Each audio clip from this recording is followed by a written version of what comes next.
Kasalanan mo yan, BBM. Wala kang kwentang presidente, tanga, bangag. Grabe mga ka-idol, makapagsalita si ate mga ka-idol. Grabe, sinisisi niya lahat ng mga ni kay Bongbong Marcos mga ka-idol. Sinabihan pa tanga at bangag. Grabe, nakapagsabi siya sa presidente natin mga ka-idol. Ate, ganito ka lang ate. No, huwag kang magsalita ng ganyan sa presidente natin. Ganito ka lang. No, napaka high level ni Bongbong Marcos. No, wala ka sa katiting. No, ano kay nasa gubat ka lang eh. No, para kang unggoy.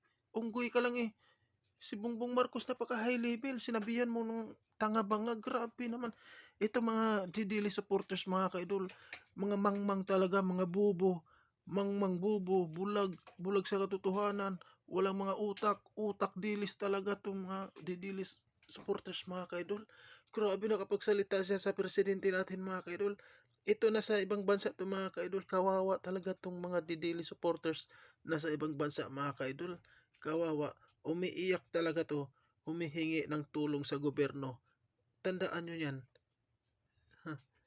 Hindi ako magkamali sa sinasabi ko mga DDL supporters nasa OFW, no? Nasa ibang bansa. Iiyak talaga kayo, humihingi kayo ng tulong sa gobyerno. Maniwa, grabe ka, ate. Napakaliit mo lang, no? Oh, alam mo namin na ano, utak dilis lang kayo. Napakaliit lang kayo. Si Bongbong Marcos ay napaka high level.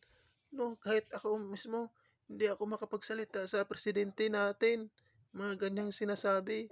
Bubu, bubu, bubu.